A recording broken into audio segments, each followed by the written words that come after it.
Coming up on today's episode of the Moneypants Superpower Hour, arguments. They are emotionally exhausting and they strain relationships.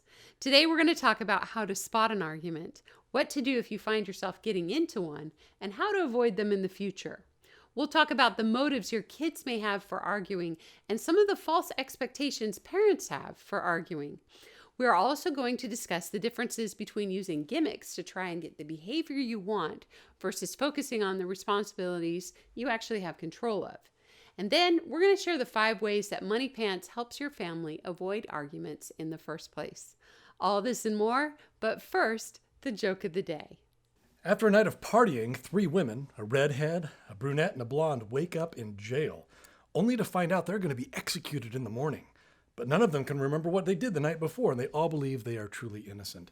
The first woman, the redhead, gets strapped into the electric chair and is asked if she has any last words. She says, "I just graduated from Trinity Bible College and believe in the almighty power of God to intervene on the behalf of the innocent." They throw the switch, but nothing happens. The executioners all immediately fall to the floor on their knees, beg for forgiveness, and release her. The second one, the brunette, is strapped in and gives her last words. "I just graduated from the Harvard School of Law, and I believe in the power of justice to intervene on the behalf of the innocent." They throw the switch, and again, nothing happens. And again, they all immediately fall to their knees and beg for forgiveness and release her. The last woman is the blonde, and as they strap her in, she says, "Well, I'm from the University of Texas studying electrical engineering, and I'll tell you right now, y'all ain't gonna electrocute nobody if y'all don't plug this thing in."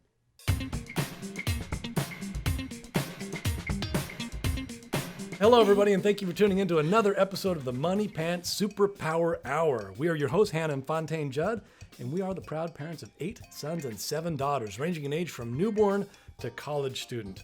We're both BYU graduates and the creators of Moneypants.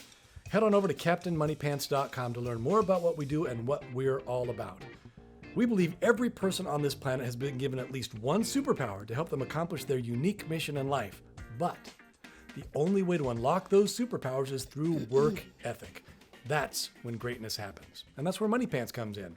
Moneypants is the complete tool set to cultivating work ethic in all aspects of a person's life. And today's topic is never argue. This is the third of the 3 nevers. We covered the other 2, never lie and never criticize. And now we're going to talk about never argue. And, maybe we should start, though, by saying welcome back.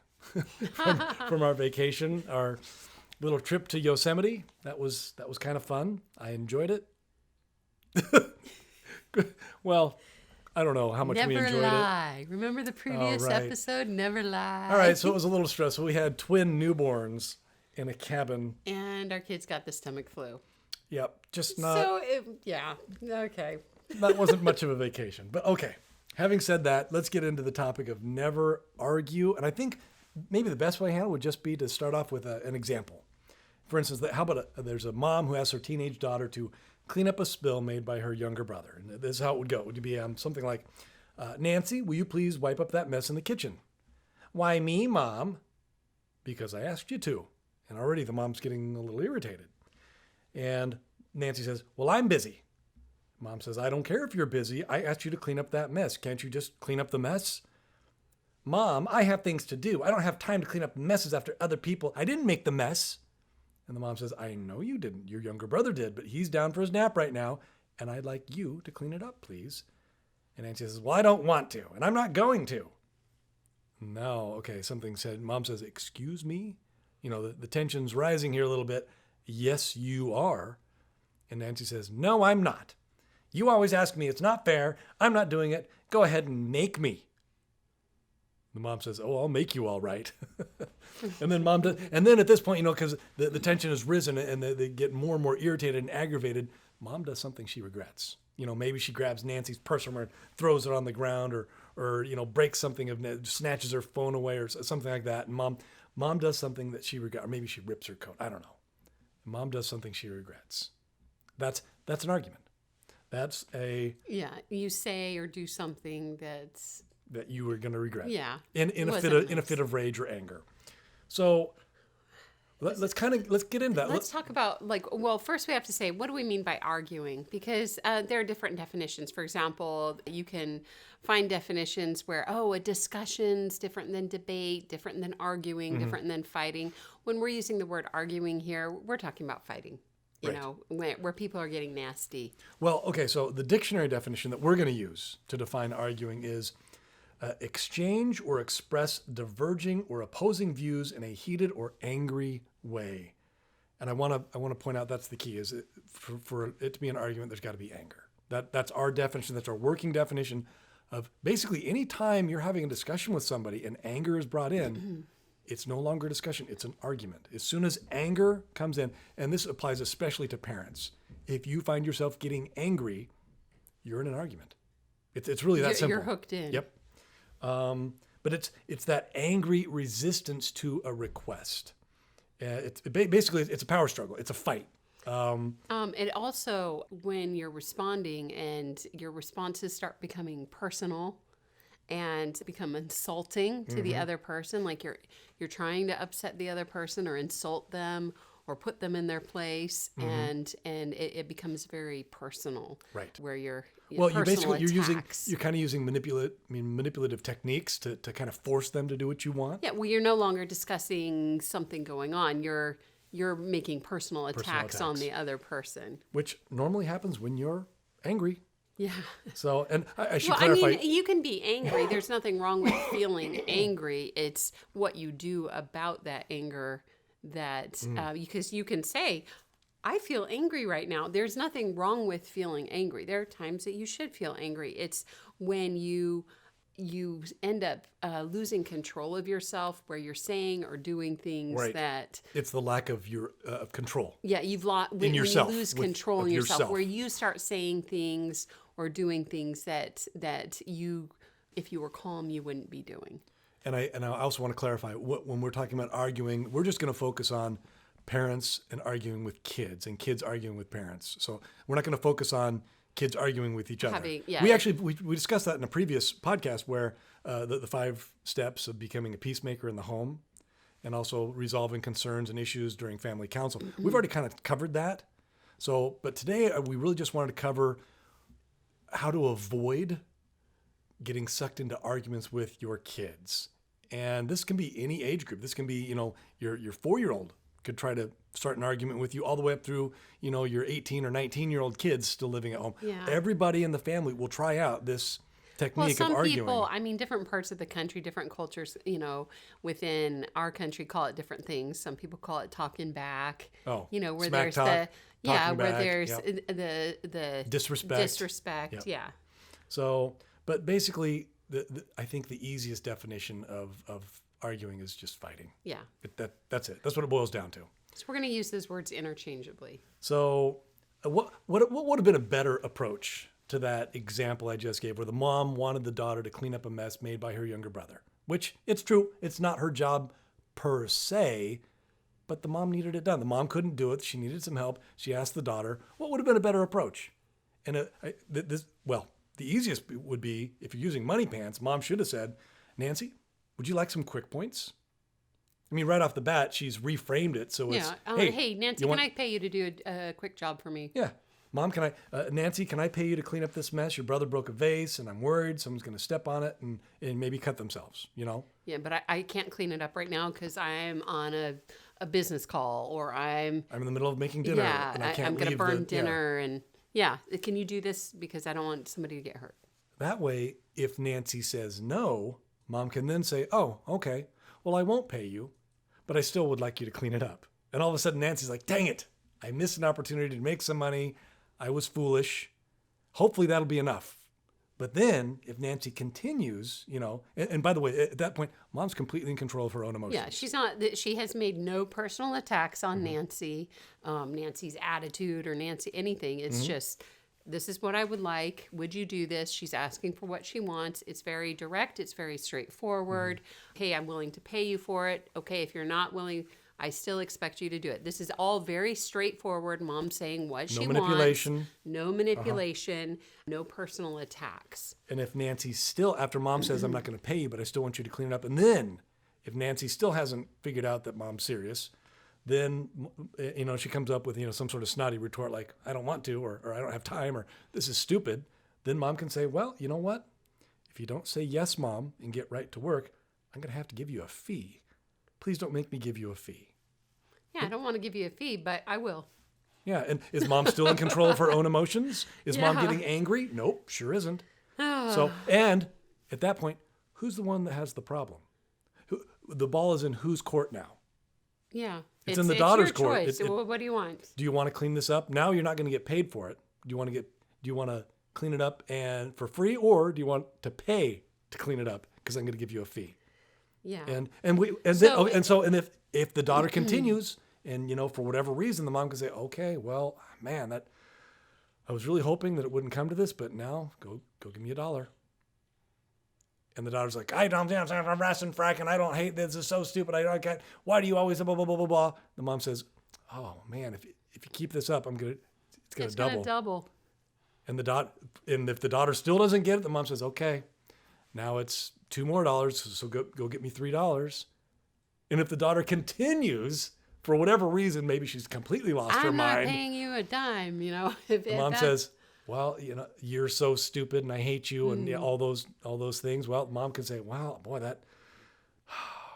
this disappoints me. It just doubled You're again. grounded. It Yeah. doubled again. Yeah. It's now $4 plus the 2 plus go get me $7 and you're done for the day. Go relax in your room. Go give me the money and then you're going to be no activities tonight. You're done. Because that's it. 3 strikes and you're out. Is mom upset? Is there anger? Is there any has mom lost her temper? No. Has mom said anything she regrets, or has she been extreme in any way? No, these are things that were set up ahead of time. They're on the app. They're calculated. Even the fees have an end. 3 strikes, you're out. And after that, it's just, okay, you're on timeout. And if there are privileges associated with fees, like movie night or social outings on the weekend, it's that layered consequence too that we've talked about in the past, where hopefully those are enough to deter arguing with the kids. Yeah. But if not, if the kids want to continue, there are these consequences set up and they have very specific rules but the thing is the mom and dad don't have to get upset, don't have to get angry, and don't have to get sucked into the argument.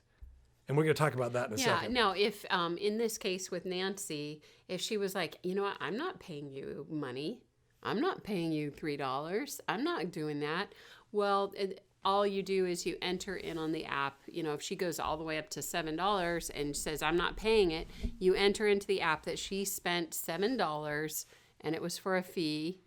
And instead of saying like she paid for it, say the family paid for it. And then it'll show and up on so then payday. what will happen on payday is, oh, wait, I'm here paying you money, but wait a minute, you owe, you're not getting paid till this debt is taken care of. And so, but the thing is all this is set up ahead of time. So you don't have to engage in an argument of, about something stupid and ruin the relationship. It's something you've discussed in family council. It's what the rules are, and it's Nancy's decision. You're like, okay, this will happen if you do this. This will happen if you do that. This is what I expect. And you don't have to, because once you start getting angry and start debating with her and getting all into, well, you should do it because and the emotions cloud your judgment. I cleaned up after you, and you did this and you did that. Instead of getting into that, because once you become angry with them and start doing these below the belt disrespect, you become disrespectful as well, then they're justified in acting how they're acting. Right. But you've become a little kid. You're on the same level. You've become a little kid. And this has happened to me so many times because I have kids who are certain kids who are really good at arguing. And my husband would be like, why are you arguing with him? Like, you sound like you're in junior high or something. And I'm like, well, I don't know how to not argue with them. And like, they said this and that, and my blood just started boiling, and And that's what we're going to talk about. That's the key. Yeah. Right there is before your blood pressure rises, before you get that ahead of time. And that's the key. And anticipate this ahead of time, and then you don't get pulled down into this lower level argument thing where it's not mature, it's not respectful. And so you have to stay focused on, okay, what am I supposed to be doing? Right. What's my responsibility here? My responsibility is to be the mom, and here's the process I'm going to follow through with. And that's those are the tools that I have, and it's already set up. It's already in place. Now, the trick is remembering it when your blood pressure starts going up. You'll be like, okay, what was it that I was supposed to do? Right. Well, okay. So, but you mentioned a couple of the keys from this first example. Some of the keys, number one, nip it in the bud. Oh yeah. Don't let it go Do not let it, don't, a lot of times, and for some reason this is a mentality, is, oh, a little bit of argument's okay. And I'll tolerate it. Like, you're not trying to train your tolerance for pain and arguing. That's not what you're about. Well, actually, when we were preparing for this podcast, I started Googling people's ideas about arguing and arguing with kids. And there are a lot of things, oh, this is how you don't argue. This is how you don't argue. And it was funny because none of the articles really agreed with each other. But one article was even how to argue with your children. And in the article, it was like, oh, it's good for kids to argue with their parents because it teaches them when they go out in the real world how to argue. And how to stand up for themselves. And, they had a whole bunch of other stupid ideas, but this idea that they need to learn to argue and negotiate with their parents at home so they can, succeed in the real world. Right. And when our definition of arguing is when you get nasty with other people and you're fighting, and which is what an argument is in the home. And you're insulting the other person and becoming angry with them. That's not a discussion. That's not negotiating. Like, try that at work. Yeah. Try going to your boss next time and saying, "Hey, you loser." I hate you. You haven't given me a raise, and this workplace stinks. And, see how responsive your boss is to that. And see if that works out. Yeah, see if that works out for you. Those are not negotiating skills. Those are not, business skills that are going to serve your child well in the future. Instead, they need to learn to ask politely for the things that they want, and also use persuasive tactics. Yeah. In the right time frame too. That's the other thing, is timing. Yeah. Well, I watched the master class with Chris Voss, and he's teaching business negotiation skills. And he's like, instead of going into your boss and saying, hey, I want a raise and I've done all this for the company and this is why you should give me a raise. He says, no, you walk in and you say, hey, how can I bring more value to this company? Mm-hmm. What can I do to bring more value? And so that's negotiating. And all of a sudden you got your boss's attention, and the boss is like, oh, well, we need this and we need this and we need this. Yeah, if you do these things, absolutely, I'd be willing to give you a raise. That's what you want to teach your kids to do. Yeah. Hey, Mom and Dad, I'd like to go to the movies this weekend. What could I do to make that possible? Well, what parent wouldn't jump at that? Yeah, those are negotiating skills. But saying, Mom, you never let me do anything, and you're trying to control me, and blah, blah, blah, blah, blah, and you're a jerk. Can I go to the movies? No, those are not negotiating skills. Those are being rude skills. So just a couple of quick notes on that first scenario we presented. Number one, nip it in the bud. Number two, be respectful. Number three, set boundaries. And like we've said, all this should be set up ahead of time in family council. Number four, and this is key, don't engage. Meaning, don't allow yourself to get angry, because as soon as you allow yourself to get angry, you've engaged. And now you're going to do things and say things that you're going to regret on multiple levels. And then the last with that though, if you find yourself getting angry, one of the tips that I did read in when I read all these articles about arguing, it was, don't answer right away. Right. Like, let there be some silence. Because what, the kids could go through, they could go for the throat, like right away. It could catch you off guard. And you go, whoa. Yeah, I mean, and they can say some things where you're not answering with your mouth anymore. You're like, what just came out of your mouth? Yeah. Yeah. One of the tips was to just slow it down. Well, you've heard that before. Slow it down. Count down from 10. No, don't give an answer right away, because in your head, count down from 10. If you just let your instinct go and give the first response, you have to go, okay, What am I supposed to do? Well, again, because you're trying to avoid making rash decisions when you're in the heat of the moment, when you're angry. And I remember hearing about a football coach, a famous football coach years ago, who, when play calls wouldn't go the way he wanted, the refs would miss an important call or something wouldn't go the way he wanted. It's just so easy to get angry because it's such heightened emotions already. It's a championship game. Maybe it's the Super Bowl. A lot of eyes are on you, a lot of pressure's on you, a lot of emotions going on. And he made it the rule. Anytime something didn't go his way, he would count to 10. Silently in his head, he'd count to 10. And for some reason, that was enough time for him to be able to collect himself enough to go, okay, well, we're going to do this instead. Or this is what I want to see happen. And it was just that little trick that he used. And I think that there's value there. Yeah. Or maybe just say, I'm going to take 5 deep breaths, of counting. Just so for me, if I get a drink of water and breathe for a little bit, I calm down. And so sometimes, like if I'm getting upset, I have to just walk over, get a drink of water.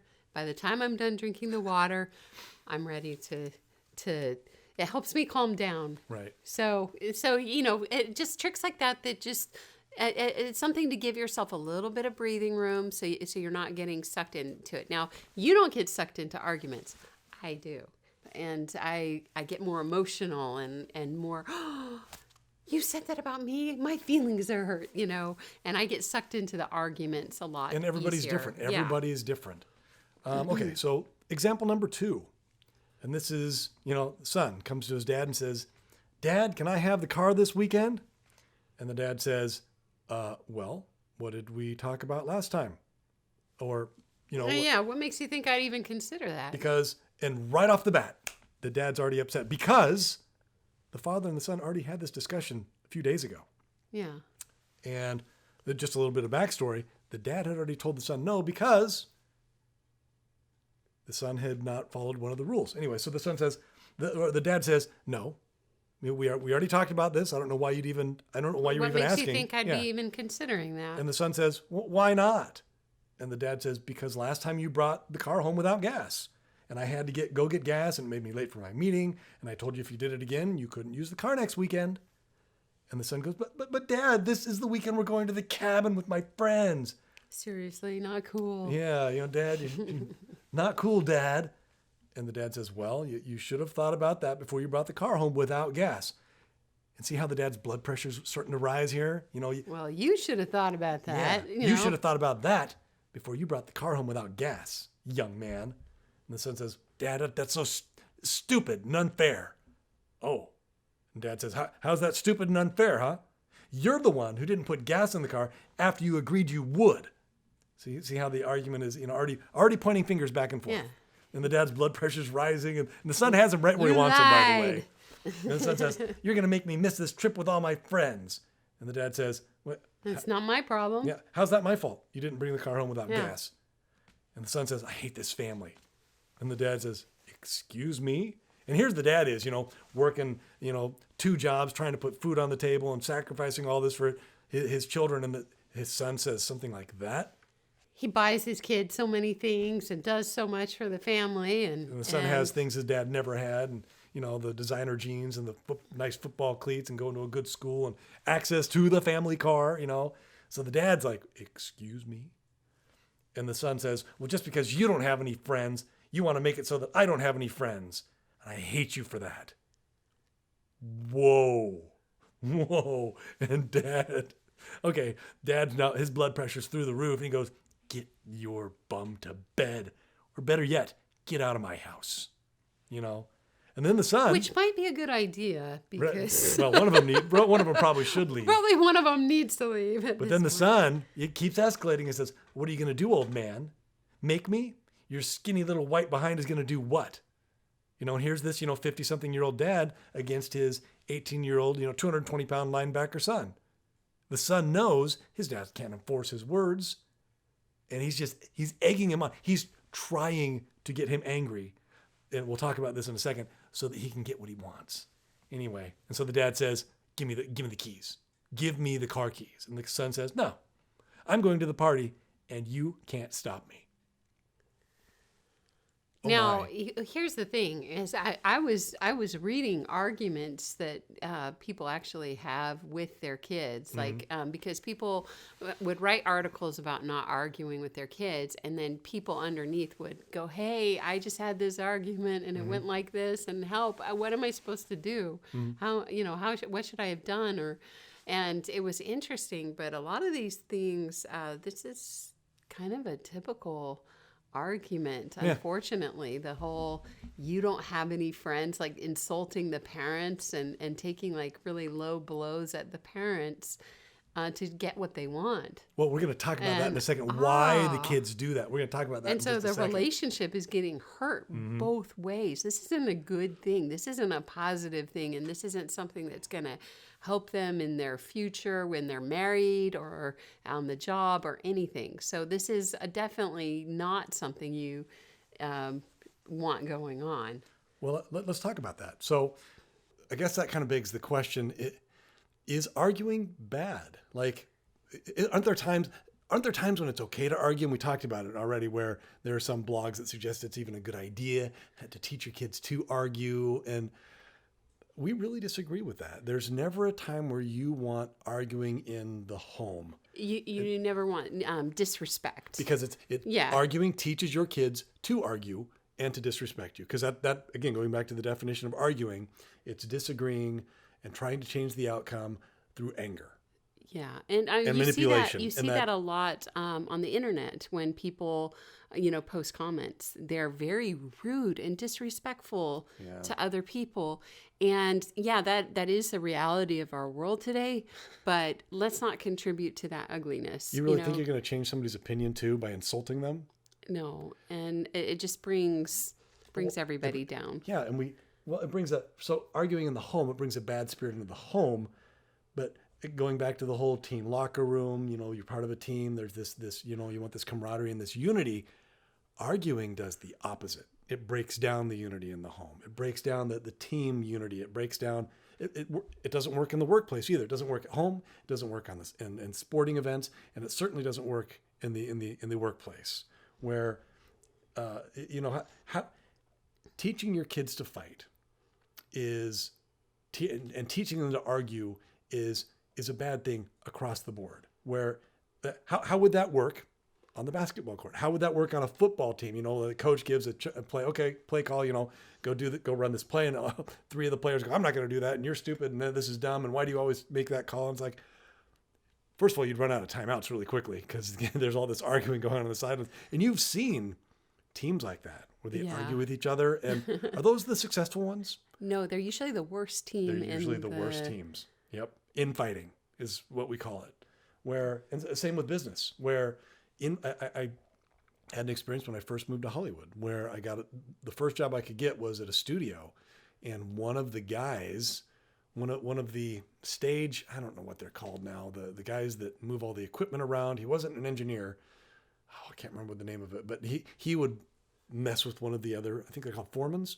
He would mess with some of the other workers and go hide his equipment places, and they were always fighting and arguing constantly, trying to get at each other, and Which is really childish. it was It's very very childish, immature. but it was really hard to deal with, and it was exhausting because I was one of the people that had to deal with it, and it just brought a bad vibe into the workplace. You didn't want to be there. You didn't like anybody, and it carries over. You're like, when you're angry at one person, you're still angry even though another person wasn't involved, but they kind of get sucked in too. It's like, oh, what's the image? It's like tar. You get tar in your hands and it just spreads everywhere. Same idea, where anger and arguing is just kind of this disease that spreads.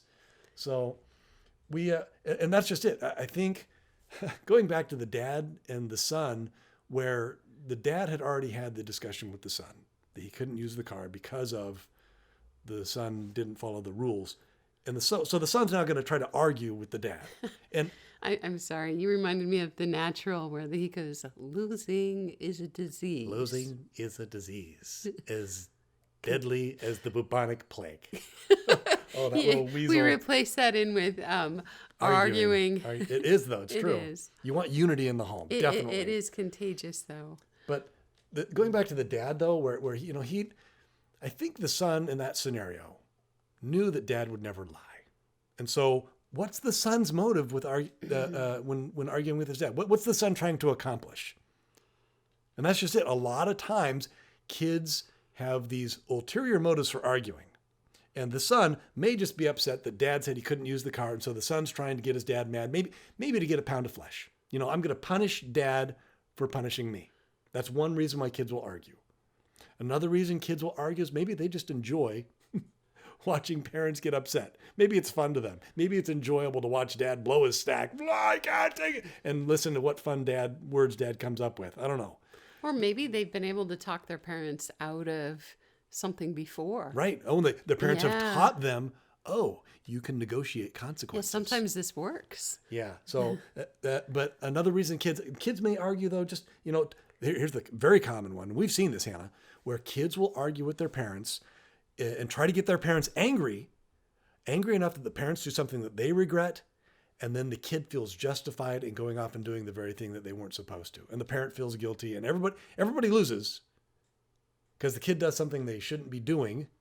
And the parents did something they didn't want to do and that they regret. But kids will use that tactic where it's a very manipulative tactic where they will do something, try to get their parents angry enough so that the parents say or do something that the parents regret. And the kid then feels justified in going off and doing whatever it was they wanted or getting out of the consequences or whatever. So kids have a lot of motives to argue. And that's just it. Here's interesting. When it comes to arguing, you're never going to win. I know parents think, I won that argument. I told him what for, and I da-da-da-da. But at what cost? You argued with your son or daughter. You won the argument, but at what cost? Now your relationship is garbage. You have sacrificed your relationship to win an argument? What a horrible example. What a horrible result that is. So it doesn't matter how you phrase it. You will never win an argument in the long run. Well, and you want to teach that to your kids because here they are, testing this boundary of, hey, maybe they saw it in a movie. Maybe they saw kids at school do this. Or This behavior has been modeled by their friends at school. Sure, yeah, absolutely. And so maybe they're like, I'm going to test this out. I don't know, TV shows and movies. Oh, yeah. Constantly. In fact, portray kids. If you want to cut down on arguing, be careful on what media.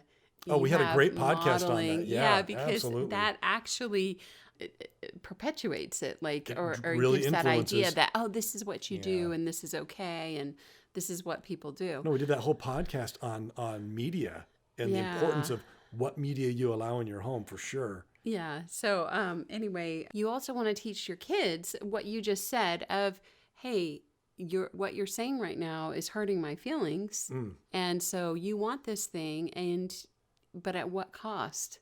To sacrifice the relationship so that people around you. What a great lesson that teaches your kids too. Hey, you arguing with me is actually you are sacrificing our relationship.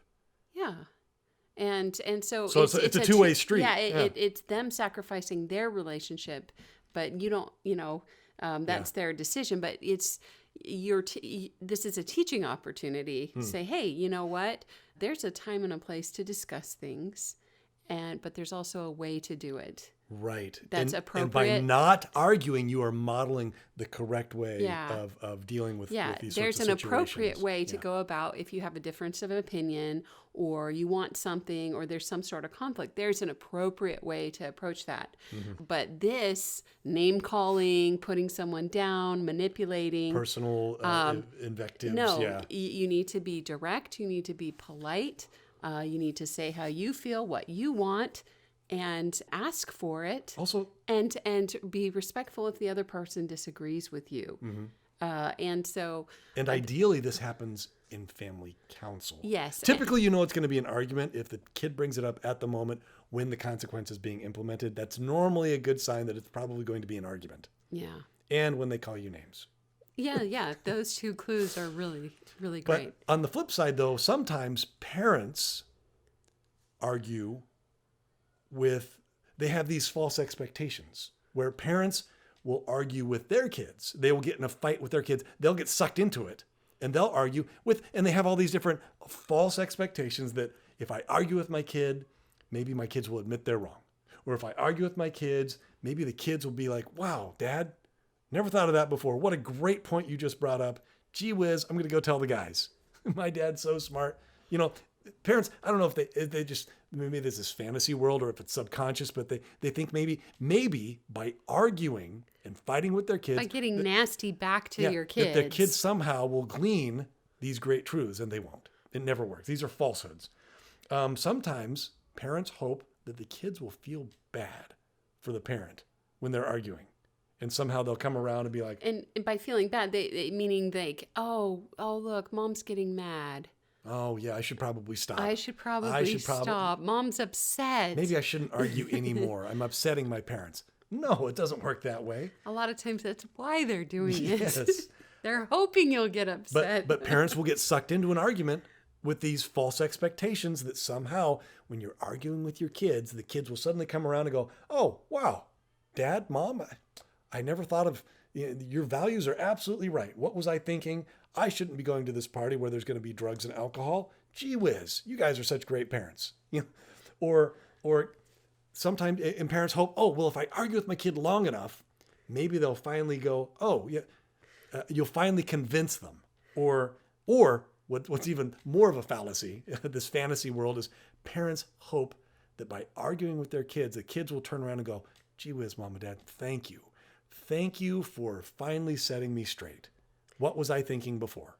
Yeah, and this could happen if you're having a discussion and you're Yes. expressing your love and you're teaching them what it is and what your motives for. But it never happens when you're arguing. When you're arguing and you're being disrespectful to the other person, none of that's going to come across. They're not going to be open to listening to what you have to say because you're acting like you don't even like them.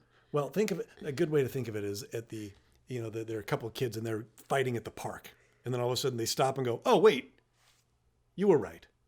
What was I think? Thank you. And they shake hands and walk away. Does that ever happen? Does that ever happen where one kid is pommeling another kid and then the other kid's pommeling the other one back? And then all of a sudden they both stop and one says, oh, wait, you were right.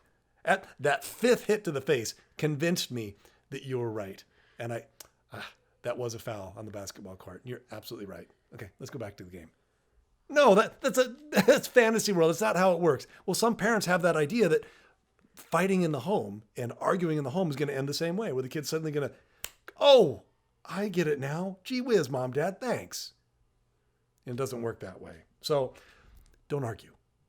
A better approach to this father-son conversation would have been something along these lines, where the son goes to the dad and says, Dad, can I have the car this weekend?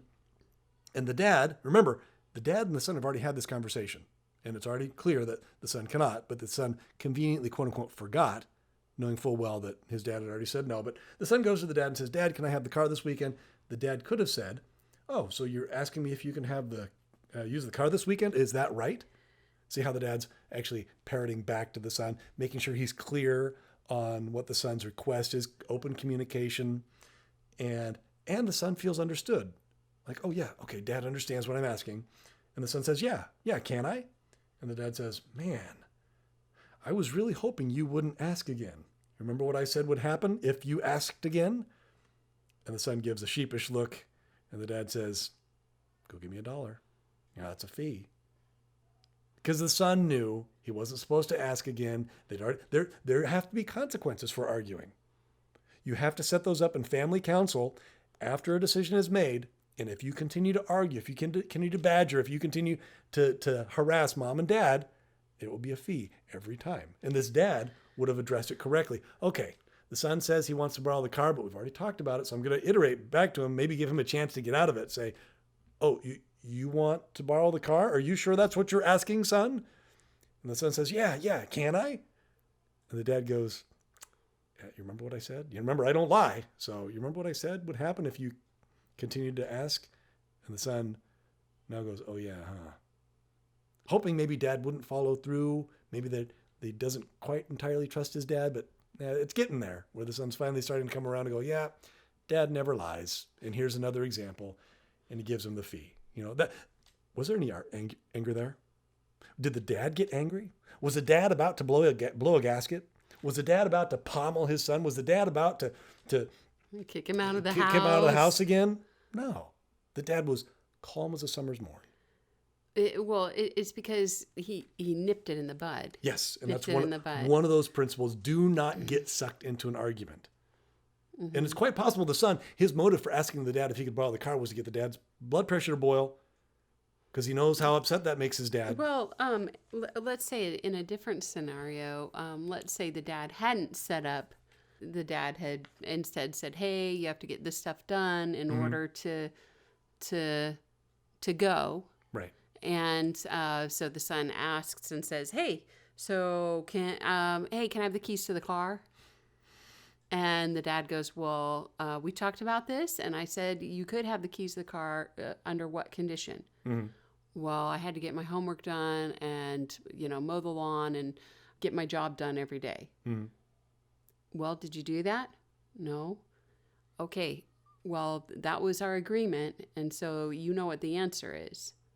Oh, Dad, well, but I just missed this one day or those 2 days. And say, nevertheless, what we agreed on was this. And if I back out of it now, I would be lying, which we talked about. You don't lie. Mm-hmm. So I'm really disappointed because I know you really wanted to go. And you can genuinely feel sorry for them, for the decisions they made. Sorry. Yeah. I am so sorry, but the answer is no, that you knew what you had to do in order to earn this, and unfortunately the answer is no. Yeah. Now, it goes, oh, but, blah, blah. Say, if you continue, I'm going to... it'll be a fee. It'll be a fee. Yeah. And that, Hannah, that's one of the keys right there, is you have to set it up. If you continue, it will be a fee. And then here's the funny thing. If they continue, you're like, well, okay, that's a fee. And it's a small price to pay for your sanity. Yeah. It's like they're paying you just a little bit so that, when you accept that, you're like, you know what? The emotional turmoil you caused me, it's worth this small amount. So once you've made a final decision on something, and once you have all your information, or something was set up and you can't, go out, you set up a reward or a consequence like that. And we talked about that in the Never Lie, where you got to be careful with what you say and the things that you set up. You don't want to be rash when you're setting things up. You don't want to say, if you're not perfect this week, you can't use the car. That's a little extreme. Yeah. It needs to be something like, you need to do your jobs, you need to get these things done.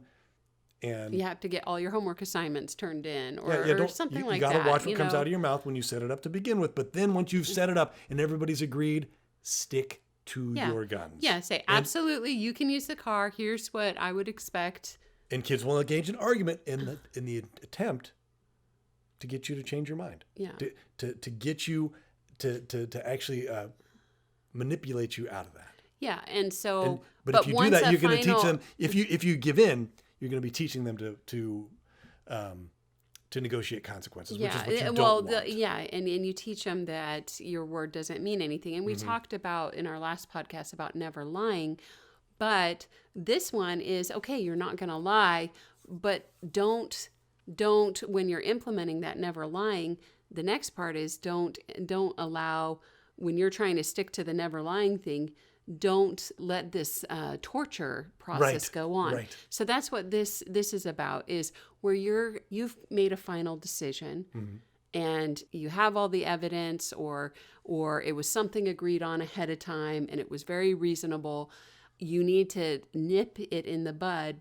You don't want it to turn into this argument thing afterwards. Right. And that has to be nipped in the bud. Because so many problems come from that. That's not a discussion at that point. The discussion already happened beforehand. Yep. The discussion is over. The decision is made. It's after that point. If after that, it's harassment. Yeah. And it's how much of that do you want in your home? It causes stress for you, the parent. It always damages the relationship. And it teaches your kids wrong things. Yeah, because your kid's going to say things because they're trying to get what they want.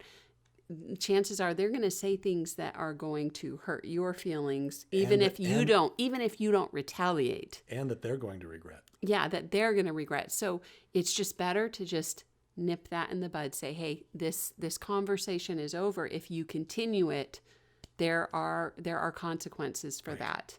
Because at that point, it's no longer a discussion, it's harassment. Right.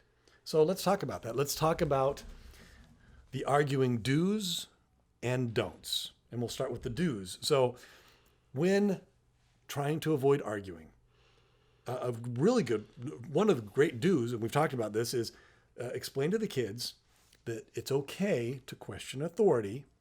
But this is a Frank and Ernest cartoon I saw years ago where it said, question authority, but raise your hand first. Mm-hmm. My economics teacher had on her board, question authority, ... politely. Exactly. And make sure the kids understand that you want that open and honest communication. But like you said, Hannah, at the right time and in the right way. Yeah, well, and they're unique individuals. They're becoming adults. They're going to have different ideas. They're going to have different opinions. Thank goodness. They're you want to encourage people. that. And we talked about how to hold family council and how to recognize that and to appreciate everybody's differences. But it has to be done in a respectful way. Yeah. And it is okay for you to demand that. People are like, oh, that's controlling. Yeah, you got to have respect in this house. Well, absolutely, you should have respect. It doesn't mean that you can't have a difference of opinion. It doesn't mean that you can't ask for the things that you want. That's not controlling. That's not controlling. You won't always get your way, but sometimes if you want people to listen to you and you want to present something, it's okay for you as the parent to require that, hey, it needs to be done in a manner that's respectful to everyone involved. Right. And for you, the parent, to try to model that as well in how you carry yourself. Yeah. So, for instance, in our family, we have the immediate and exact obedience expectation, where when I ask one of my kids to do something, I expect immediate and exact obedience, and we've got that set up, and the kids all know it. I actually heard about the immediate and exact obedience from a book my mom gave me about the Duggar family. And I didn't really watch their show, and I know I've never seen it. There was, scandals or whatever afterwards. But even so, I enjoyed the book my mom gave me. But one of their things when their kids were young, they would teach them a lesson of, clap their hands and say immediate and exact obedience. And the mom would explain to her kids, look, you need to learn to have immediate and exact obedience to your parents, because when you leave home, you're still going to have a relationship with God, and you need to learn to give immediate and exact obedience to God. And I thought, oh, that's a really cool thing, where it's not just, here at home, you're a kid, immediate exact obedience. It's who you're giving immediate and exact obedience to. What a great life lesson, though. What if you're in, I don't know, you're on a basketball team, going back to the sports analogy, immediate and exact obedience to a coach. Oh, that's the best. Having coached the coaches kids. really appreciate that. How about your boss? I know Trixie's boss loves her because she's immediate and exact. When somebody asks her, she doesn't lollygag and go, "Oh, I'll get to it later," and then does play on my phone.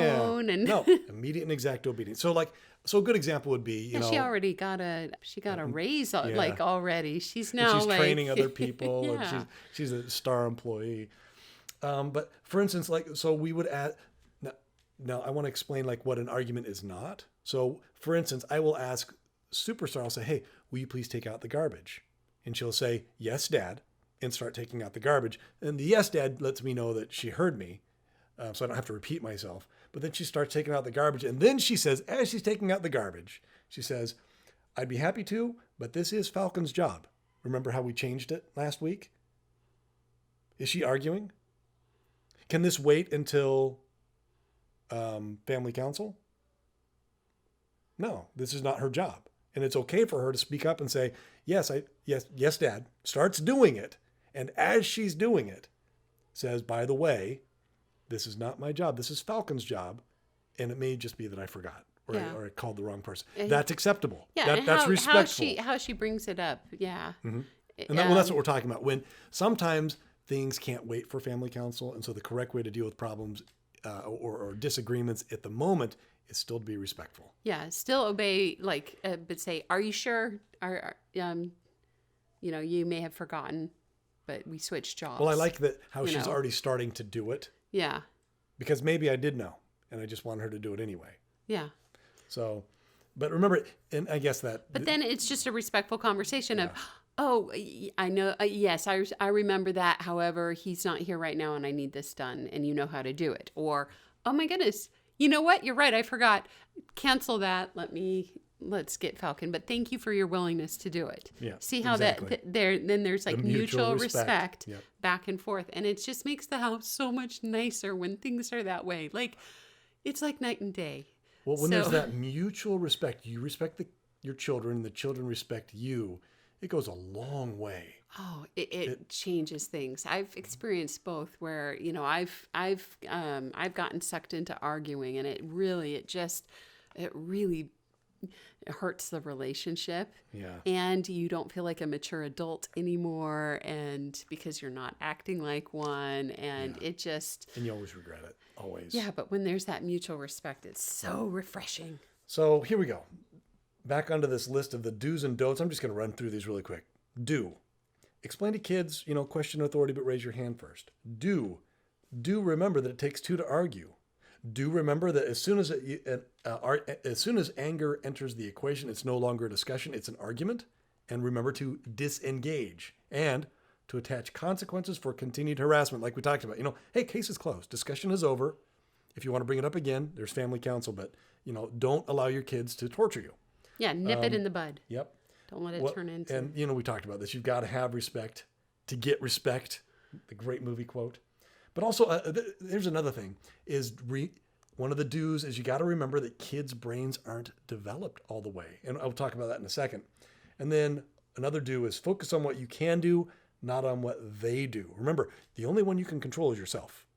And as long as you handle the situations correctly, it will work out correctly for you. You can't expect everybody to do everything that you want all the time. Yeah, you may have a kid just totally disregard you, sneak out in the middle of the night, and there's only so much you can do as a parent, but you can at least feel good, not have this conscience of, oh gosh, I said a bunch of really hurtful things, or did things that I shouldn't have done. It's nice to have a clear conscience.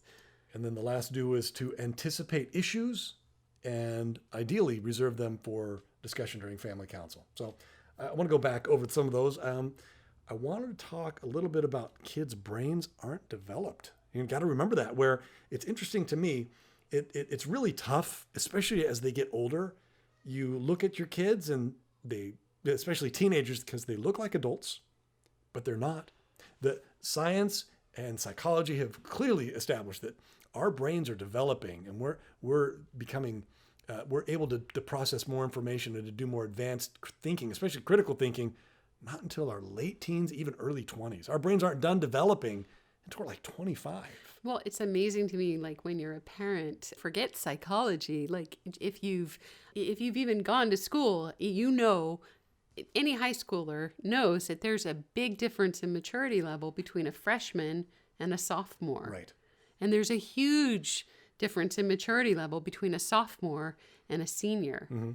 And when you compare a senior in high school to a kid in college, already in college, there are huge differences in maturity levels and abilities to think through problems and stuff. And so there's a lot of rapid development going on during that time, which is why, people say steer clear of drugs during that time, because but at the same there's time, a lot of really important stuff going on in development. But at the same time, though, the logic portion of the brain is still under development. And so parents, by and large, are operating on a logical level, and kids are operating on an emotional level. And it's two ships crossing in the night. And that's where a lot of these arguments come from, where it's moms and dads, dad's trying to explain something, and the kid's operating on an emotional level. And let me give it a good example where your 12-year-old has just shot out one of your windows in your house with a BB gun, and you ask, "Why did you do that? What were you thinking?" What were you thinking? They weren't. They were operating on an emotional level when they made the decision to do what they wanted to. Turns out, they saw a bird, and they thought that the window was open, and they had the BB gun, and they're like, "Oh, I wonder if I could hit that bird." 12-year-old kid.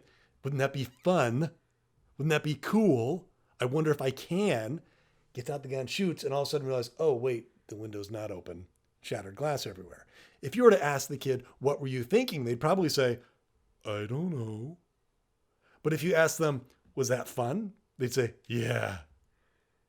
Because They were operating on an emotional level. Their decision was based off of an emotion, an impulse, not thinking it through. And so a lot of times arguments just boil down to you have to address the emotional issue. You got to meet your kid at emotional level, understand that that's where they are when they're making these decisions and these arguments, whatever it may be, and accept it and so when you have the discussion, understand that they don't see the logic, and sometimes they can't even understand the logic. So you have to acknowledge their emotions first. And how would you do that? Well, for instance, Johnny wants to use the car because if he can't use the car, he's gonna lose out on his friends. That's the emotion. He's like, I'm gonna be lonely. This is gonna be sad. It's an emotional response, and you could even say, wow, I see how that would be really discouraging, and you're going to be lonely, and you may even lose some of your friends, and how tough that would be. There's nothing wrong with saying that, acknowledging their emotions. But then you need to say, nevertheless, we agreed that you could only use the car if you filled it up with gas and got home on time. And you didn't. And it really bums me out that you can't use it this weekend. But see how that really kind of softens the blow? Where acknowledging, the son goes, okay, well, at least dad understands me. Yeah.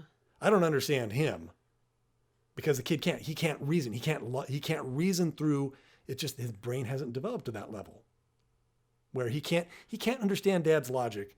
But at the very least, he goes, well, at least dad understands me. And if there's that relationship of trust and respect, the kid will go along and say, okay, well, this just really stinks. I did, when we were preparing for this podcast, I did learn one thing that helps to transition between acknowledging how the other person feels and their perspective.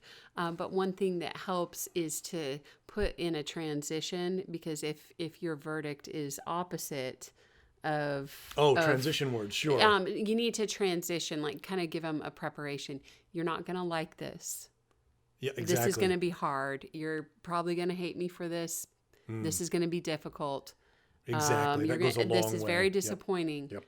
But and that also helps to soften. So it's not like, oh, you feel this way. The answer is no. Just say, okay, recognize how they feel, and then transition. That's one of the do's when it comes to eliminating or avoiding arguments, is to acknowledge. Yeah, acknowledge how they're feeling, but then transition into, if your answer is contrary to what they want, transition so it's not like a shock to them. Yeah. Anyway, that's a form of respect, acknowledging how they feel and where they're at. That's a respectful thing to do for them. Exactly. So that you're modeling the type of behavior that you would want from them. Well, and you got to remember, and this is another point, was you can focus on what you can do and not on what they do. You cannot control another person. It's not about controlling others. It's about controlling yourself. Remembering that I did the right thing. I remained in control of myself, and accept the fact that even if you do everything right, sometimes it won't work out, but at least you won't have any regrets. Yeah. And we had that experience with we had one of our daughters who worked, and I'll make this story short, but we had one of our daughters working for what turned out to be a hoarder. She had some psychological issues, and our daughters would clean house for her while she was there. And then they did a great job. And so she went on vacation or something and was gone for like 2 months, right? Mm-hmm. And hired our daughters to pet sit. And shortly before she came back, one of our daughters said, I'm going to surprise her. I'm going to clean up the house the way she likes. And so my daughter went in and she did. She now, again, hoarders, you have to understand that like pretty much everything is sacred. And so you got to be real careful, but there were rotting, moldy, open dog food and animal food cans on the counters. It was just covering the whole counter. It was unsanitary. And so my daughter cleared that off. Just a few things. She didn't unload the house or anything. She just got rid of a few things. Well, make a long story short, the lady comes home, freaks out. Because her house is clean. And goes ballistic and swears that all of her precious belongings have been thrown away in the garbage, and insists that my daughters go and they rummage through this 2-month-old dumpster filled with dog poop and moldy All stuff. sorts of animal and, feces. Yeah. And it contacted us about it, and we're like, no, we're sorry. That's I'm not unsanitary. going to have my 12-year-old. And so then the lady turned to you, Hannah, and said, well, then you do it.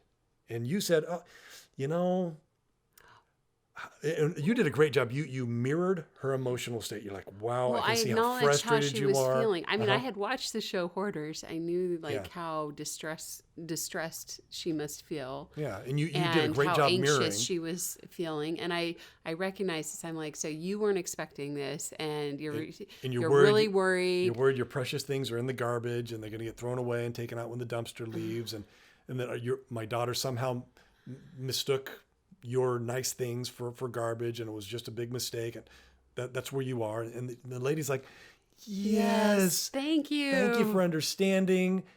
And then but she is and she so assumed it meant she assumed that I meant I was going to do what she wanted. I'm like, oh, you're going to. So what did you say? I said, I am so sorry, but I am not willing to go through the garbage. Yeah. I'm not willing to do that. I've talked to my daughters and I asked them what they put in the garbage, and I feel confident. Now this could have been an argument. Yeah. But and because she was in a very agitated, highly emotional state, akin to, say, a teenager not getting something that they wanted. Yeah. And you were calm and collected, and you addressed her issues, and you met her emotionally. There's just no way. It's not safe. It's not sanitary. And did she respond? Okay. How did she respond? She responded that she was going to get me thrown into jail. Yeah. So not quite. And she spread all sorts of horrible rumors. And It was a big disaster. But it was a disaster. But the thing is I look back at the communication and I'm like, hey, I did the right thing. I did a good job. And my daughters did the right thing. They were trying to be kind, and they were very careful. And so is that sense of peace that you avoided an argument and you did the right thing, and that's all you can hope for. Yeah, peace of mind. She wasn't doing okay, and she maybe wasn't able to handle it right because of her emotional state, but I had the peace of mind of knowing I did the right thing. And it's kind of the same when you're dealing with your kids. Is sometimes your teens, for example, are troubled. Yeah. Sometimes there are things going on maybe you don't know about, or there's always there are things other going on issues going on that maybe they're not in a good place. Yeah. But it's comforting if you know that you handled something right. Yeah. And it's very disappointing when you don't. Yes. Because I've had many instances where I'm like, I really regret that. Yeah. I regret that came out of my mouth, or I did that. That was the wrong choice. And then you wonder, hey, if I had done this differently, if I hadn't done could things have worked out differently? So when you do the right thing, it gives you that peace of mind, that confidence of, well, I did the best I could. And so, but the other person does still have choices. Well, nothing's different, with your kids. Your kids do have choices. So don't think of, oh, I can control them. Well, that's a common mistake. Is parents think they can control their kids through arguing. Well, forget parents. I've heard. I once talked to a psychologist who basically, I asked him some difficult questions, and he basically had the attitude of, well, if you were a perfect parent and you do this right and that right, and you listen to your kids, you're not going to have these problems. As if kids are some sort of robots that you just press the right buttons in the right sequence, and they'll walk and do what you want. It's like, no. You can't control other people. So the focus of the not arguing isn't on being able to control the other person and their actions. The focus is on, what am I doing? Am I modeling the correct behavior? Did I listen? Did I make a final decision? Did I carry was I respectful to my child? And did I nip arguing in right, don't get sucked in. Did I did I try to stop the argument from ever happening by setting boundaries for myself, saying, hey, that's not okay for you to talk to me that way.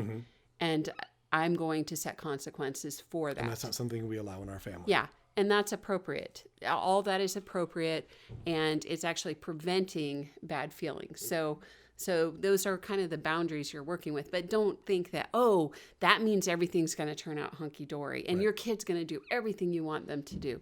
That's not reality. No, not reality at all. And then the only other thing on the do list was to anticipate issues and discuss during family council. I just wanted to hit this real quick, is the time to resolve concerns is not when you are angry. The time to discuss the drinking problem is not when the person staggers in drunk. Wrong timing. So as I mentioned before, when the best time to resolve issues is during family council. So if there's a problem and the kid comes to you and says, I hate this and my job's too hard, blah, blah, blah, I say, okay, so you're saying the job's too hard and it's really frustrating. Yeah. Okay. Make sure you bring it up in family council. Otherwise, it's going to keep going. So now the kid has skin in the game. Now they have a reason to be at family council. Oh, and by the way, if you're going to bring up this problem, you also have to bring up at least one solution as well. That's the rule. And all of a sudden, the kid's now racking their brain. He has a little 8-year-old kid going, okay, what solutions can I come up with for this? And they'll be like, oh, so-and-so can do my job. I don't know what they would come up with, but they now have skin in the game. They have a vested interest in making the family council successful. So, okay. Well, as you're talking, it occurred to me, like, for example, the timing is important because, for example, let's say you have a kid that broke a rule and they were supposed to be home by midnight or home by 11 and they stagger in at 3 a.m. and, you and your spouse have been up all night waiting for them to come home. You've been worried sick. You've been calling the hospitals. You've been calling all the friends, middle of the night, trying to find where your kid is. No parent has ever gone through that. No. And they come in at 3 a.m. and you're like, oh my goodness, there you are. But you've been worried sick. And so there's this sense of relief, but then it's quickly replaced by anger. Why didn't you call us? Why didn't you do what you were supposed to do? What is wrong with you? Yeah. And so back to the timing issue for something like that, it would probably be a good idea to recognize I'm upset. I've been emotionally high. Not the time and to... it's 3 a.m. They're exhausted. I'm exhausted. The best thing, like if you have the presence of mind to do it, would be to say, we have been worried sick. We are so glad you're okay. We are so glad you're okay. We're going to have to talk about this later, but let's all go to bed. But we'll be talking about this later. But be prepared. There will be steep consequences. There will be consequences to this. Oh, that's great. That's but great, we are Hannah. so glad you are safe. We have been worried sick. Did you show respect? Yeah. Did you allow for argument?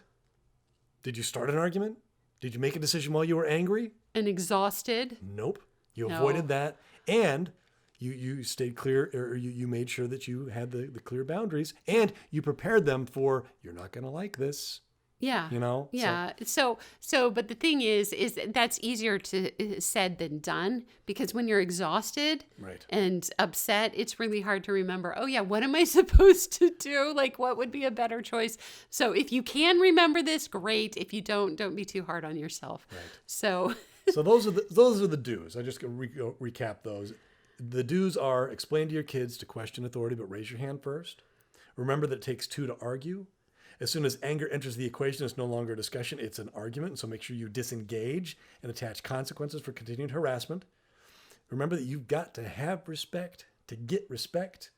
Remember that kids' brains aren't fully developed and you need to meet them and understand them and mirror to them their emotional state and how they're feeling. And of course, focus on what you can do, not on what they do, because it's not about control. And then anticipate issues and ideally resolve them ahead of time in family council. Those are the do's. Let's go on to the don'ts. And here's a quick list of the things that don't do. Don't play games. Don't do tricks. Don't use gimmicky solutions. Don't manipulate. Don't think you can control another person, which we already talked about because you can't. And, I guess that's it. So don't play games, tricks, or gimmicky solutions. When there are so many horrible ideas on this topic of arguing. When I was doing reading on what other people have said about arguing with kids and stuff, and I watched some parenting things. I watched, read a whole bunch of blogs, and you kind of know they're like, oh, this one trick, and it will make it so you never have an argument, or you always win an argument. It's clickbait, first of all, but secondly, it's just false. Yeah. One trick to always win an argument with your teen. There it is. There you go. Click on it. Well, nothing exists like that. How about, or how to argue with your teen? But the point is, you can have these little manipulative tactics like, well, first pretend to listen to them and then do this. And, tell me, what happens if your kid is listening to the same thing or reads the same thing or realizes you're just doing a little tactic? We've actually seen that. And the mother knew that she was playing a game, a manipulative game, and the teenage son knew, and they both went along with it, and it was sick. It was really sick. And I know what you're talking about. And it made me want to puke because it was just all sorts of messed up. You learned some little parenting trick, and the kid was just like, this is so insulting. And yes, mommy. Yeah. It was this whole thing. Like, and nothing against that book, How to Win Friends and Influence People. But at the same time, there are just a lot of gimmicks and tricks in there. Yeah, like, we'll get the person to say yes 3 times, and then it's easier for them to say yes the 4th time. Yeah. And do you really want to be a car salesman with your kids? Well, yeah. So what was funny is I read that book, and then like years later, I was buying a car, and the person trying to push the car onto me and sell the car to me was using all the little gimmicks and tricks from How to Win Friends and Influence People. Mm-hmm. And I was just like rolling my eyes. Well, no, but here's the thing, because it's insulting. Yeah. And it's not respectful. It's not genuine either. It's not, it's insincere, because instead of just being direct with the other person about what you want, what your boundaries are, and, consequences or things like that, where you're being very direct, you're like, I'm going to do this little trick, and it will trick them into doing what I want. And it's... what type of relationship that is, too? If you apply that to the family, like, how many times can you trick your kids before it starts to damage the relationship? Yeah. Like, and also, we're all about establishing these relationships of trust and to never lie. Tricks are a manipulation, which are inherently a lie by definition. And so you're lying to your kids by tricking them, and it's disingenuous, and you're undermining, like I said, you'll never win an argument. Ever, ever. It always ends badly. There are no winners. I tricked him this time. Well, what happens next time? No, it's the little boy who cried wolf. They'll wisen up, and then what have you done? You've lost the relationship, you've lost their trust, and now they're getting wary of anything that you say. Like, right. What a great example. Like, no. So, and then... and just to clarify, it's okay to read books like How to Win Friends and Influence People, or... I think you should. To know the tactics of the enemy. To know the tactics of the enemy. But if your intent is, hey, I want to make people feel more comfortable, I want to have better social skills so that people feel more comfortable around me, and I'm more aware of others. So your motivation there matters. But if you're like reading books like that of, hey, how to get another person to do what I want them to do, how to control other people. Well, no, okay. If that's your objective in reading books like that, it becomes gimmicky and it becomes insincere. Well, that leads right into the next and the final of the don'ts, and that is, don't think you can control other people because you can't. Thinking that because you did the right thing, the other person will do what you want is false. The expectation that you can control other people is false. But here's the other problem, is because when you think that, then all of a sudden you could become responsible for what they do.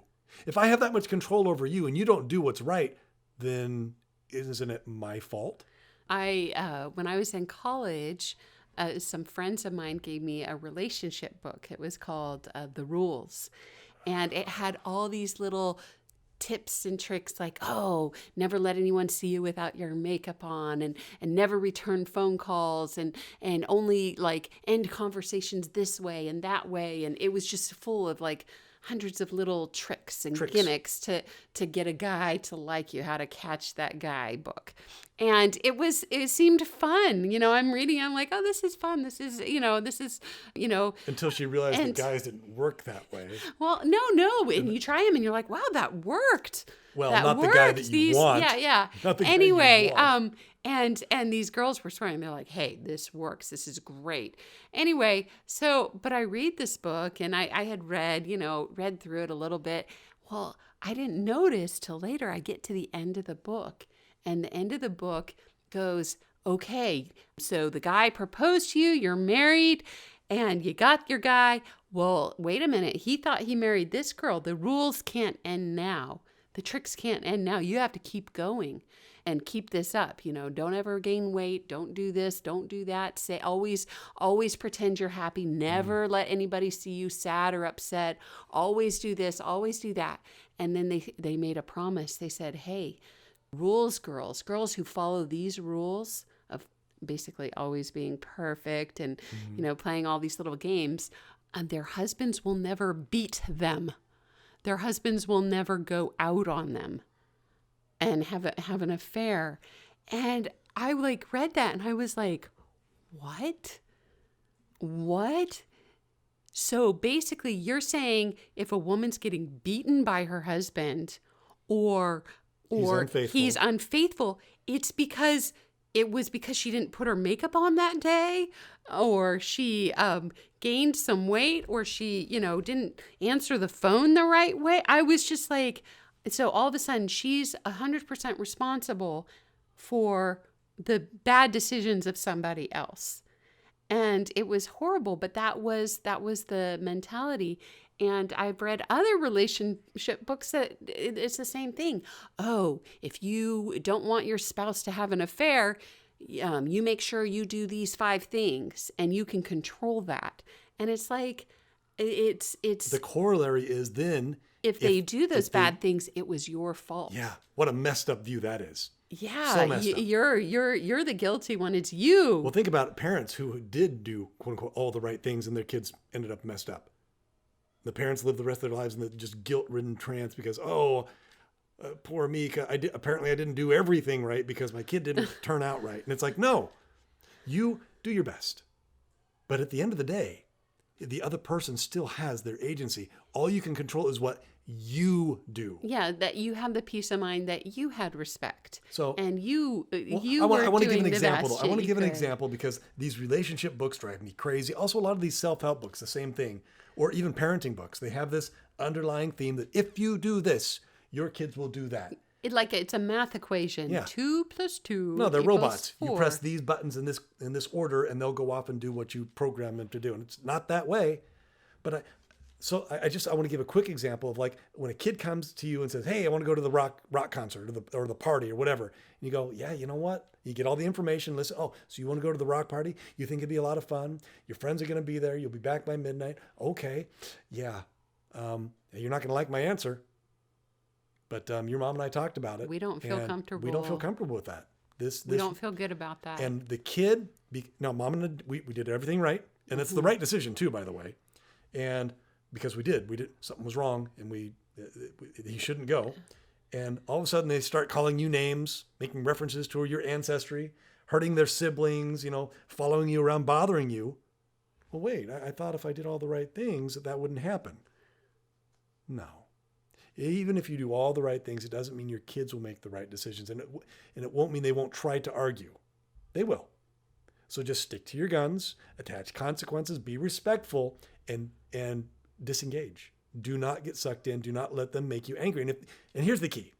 If you find your kids are trying to make you angry through the use of arguing, that's a great opportunity for a teaching moment and to disengage by attaching a fee. I just saw something on somebody's Facebook site. It was a complete stranger. They wanted to buy something from me on Facebook Marketplace. But I saw something they had posted. And it said, if you are easily offended, you're easily manipulated. And I was like, huh. Well, because that's what it is. Manipulation is. Yeah.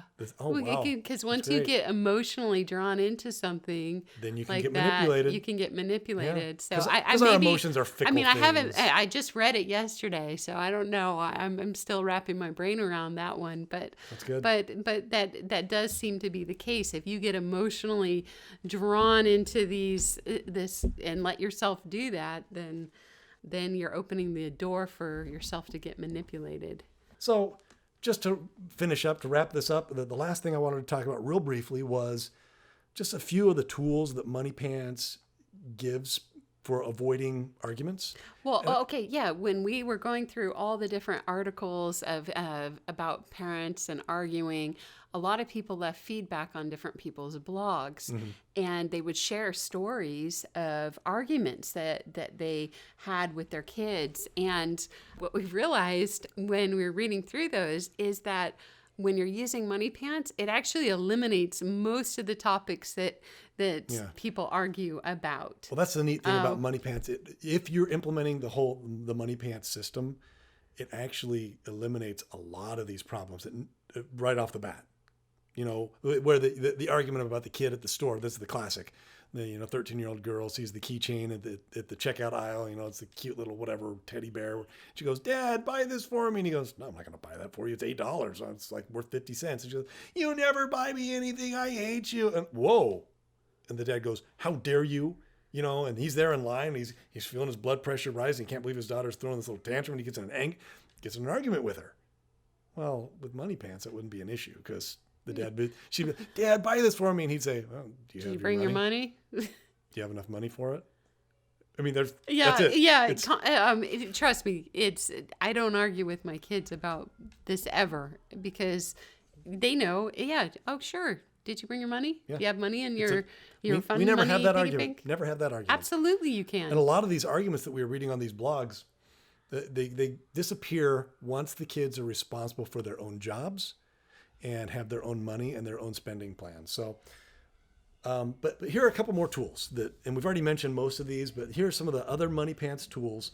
One of them is fees, where that's such a powerful one, where especially if you have other consequences associated with it, where if you get a fee, you won't get to go to the social activity at the end of the week.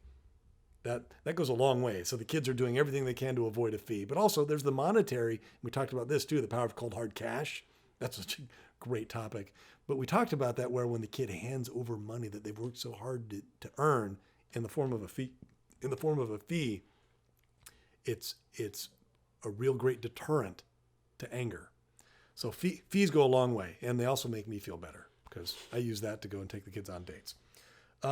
Interestingly, the job descriptions actually goes a long way to eliminating arguments in the home because there's no argument about when a job is considered done. It's right there. The checklist is right there. Yeah, if you're looking at the bathroom, you go, okay, is the mirror clean? Are all the smudges off the mirror? Is the counter wiped? Are the baseboards wiped? Is the ring around the toilet gone? Is there toilet paper in the toilet paper roll? Is there a clean towel and the holder thingy? You know, is the soap dispenser in the right place? Is the faucet shiny? Like it's all there in the checklist. Okay, it's all there except you need to get the only thing missing. You need to get toilet paper for this bathroom. There's no arguing. Yeah. There's no emotions involved, and that's just it. Yeah. Everything's good except you forgot to clean the mirror. Arguing is just disagreeing with anger and manipulation. That's all it is. And so it eliminates that because, well, let's flip the script. What if the job was just clean bathroom, but there were no description? And the kid would say, well, it becomes subjective. Yeah. And that's where arguments come in, where the kid's like, "Oh, but I did. I worked for 30 minutes in here." And it's like, well, but the mirror's not clean. I didn't know I had to do the mirror. You see how it just becomes an argument? So interestingly, just using the job checklists prevent arguments. So it's funny. It takes a little bit of work to set Moneypants up, but the nice thing is one job. Not really. You do it once, it's set it and forget it, type of thing. And it just eliminates all that stress through the rest of the year where, parents are like, a lot of people, they don't want their kids to do jobs because they don't want to have to deal with the arguing of each time. It's exhausting. By the time you're done arguing, it would have been easier for you to have done it yourself. Less how many times stressful. Have we heard that? It would be quiet and you could have just quietly and calmly cleaned the bathroom yourself instead of getting tortured. Yep. So it eliminates that. That's a bad lesson for your kids. Yeah. Don't do that. And then the another one is job assignments for the year, where a lot of times with these rotating point charts, and we've talked about this, where rotating point charts, it's so easy to engender arguments. I cleaned the bathroom yesterday and it is dirty because of so-and-so's, it's the so-and-so's job today. And they didn't do a good job yesterday. And you didn't inspect and blah, blah, blah. So I shouldn't have to clean it because they didn't clean it all the way. And then at the end of the week, it's like, well, how many times did you clean the bathroom? I did it 4 times. No, I did it 3 times. And you don't know. With the rotating jobs, it engenders arguments. It prepares the family to argue. Whereas when we have job assignments and that last at least 6 months, but ideally so for a year, clean. it's also really easy. If the bathroom's dirty, I know exactly whose job it Yeah, is. you can't say it was someone else's job because everyone knows It's yours. you've had the same job for 3 months, Yep. and yeah, it's 100% your job. And so yeah, Money Pants actually gets rid of room for argument by the way it's set up. Another one, mom and dad using money pants. This goes a long way towards eliminating arguments because mom and dad have jobs and habits they're working on in the home, assignments, and all of a sudden it changes how you deal with your kids. When you are working on bettering yourself, when developing your superpowers, you realize how difficult it is for your kids to be doing the same thing.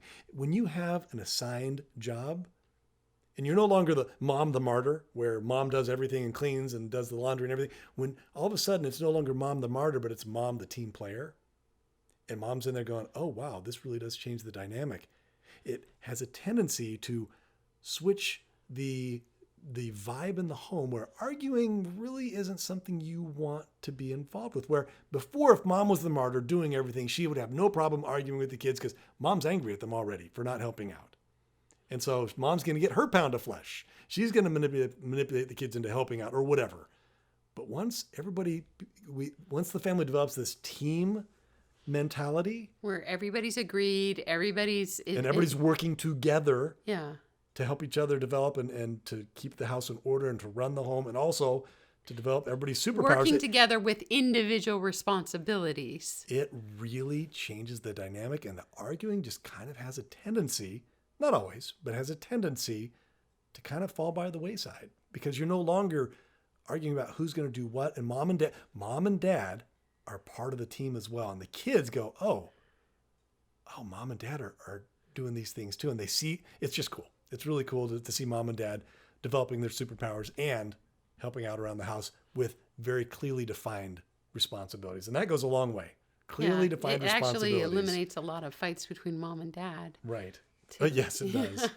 Because of clearly defined responsibilities. Yeah. Delineated, where it's clear. Well, you could where have the it's same it's no fights longer between unspoken. the spouse. It's not unspoken anymore. I did this. I do the dishes all the time. And so Why I don't you expect help out? And, well, no, there's this unspoken expectation. If mom does the dishes, that dad fixes the car. Or if mom does the laundry, that dad takes care of the lawn. And maybe dad doesn't want to. Or maybe mom doesn't want to. Or maybe, but it's never spoken. It's never overt.